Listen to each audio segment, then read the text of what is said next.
एक बार की बात है, एक राजा तलवारबाजी कर रहा था, तो अचानक से उसकी उंगली में कट लग गया। तो पास खड़े मंत्री अचानक बोल उठे, राजा साहब चिंता ना करें, जो होता है अच्छे के लिए होता है। यह सुनते ही राजा को गुस्सा आ गया।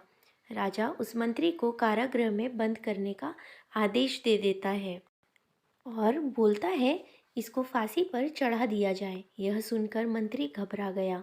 उसने राजा से निवेदन किया, महाराज, मैंने आपके यहाँ इतने वर्षों तक काम किया है, क्या आप मेरी अंतिम इच्छा पूरी नहीं करेंगे?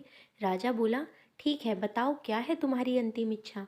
मंत्री बोला, कृपया मुझे 10 दिन का समय दे दीजिए, उसके बाद आप मुझे जो चाहे वो सजा दे दीजिए। राजा ने उसकी अंतिम इच्छा मान ली। राजा दूसरे दिन अपने सैनिकों के साथ जंगल में शिकार पर निकला। जंगल के बीच में राजा अपने सैनिकों से बिछड़ गए और रास्ता भटक गए।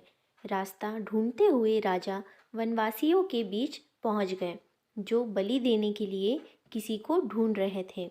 वनवासियों ने राजा को पकड़ लिया और वन की देवी को बलि देने के लिए ले गए। बलि देने की सारी तैयारियां पूरी हो गई। जैसे ही राजा को बलि देने के स्थान पर ले जाया गया, वहाँ खड़े बुजुर्ग की नज़र राजा की खंडित उंगली पर पड़ी। उसने आवाज़ लगाई कि ये तो खंडित है, इसकी बलि नहीं दी जा सकती है। तो वनवासियों ने राजा को छोड़ दिया। राजा जैसे तैसे वहाँ से निकला और अपने राज्य पहुँचा। सबसे पहले कारागृह में अपने मंत्री से मिलने पहुँचा।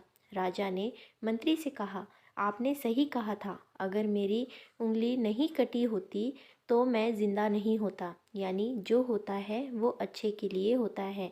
राजा ने फिर पूछा, मेरा तो फ़ायदा हुआ, लेकिन आपका कैसे फ़ायदा हुआ? मैंने तो आपको सज़ा दी। मंत्री बोला, मैं आपके साथ शिकार पर हमेशा रहता हूँ, उस दिन भी रहता, लेकिन मेरे खंडित नहीं होने के कारण मेरी बलि चढ़ जाती, इसीलिए मेरे साथ भी जो हुआ अच्छा हुआ। राजा प्रसन्न हुआ, लेकिन छोटी सी बात पर मंत्री को सजा देने का दुख भी हुआ। इसलिए राजा ने मंत्री को कारागृह से निकालकर फिर से अपने साथ रख लिया। दोस्तों, अपने जीवन में भी बहुत से उतार चढ़ाव आते रहते हैं। कभी कभी कुछ चीज़ें मन मुताबिक नहीं होती है, इस कारण से कभी निराश नहीं होना चाहिए।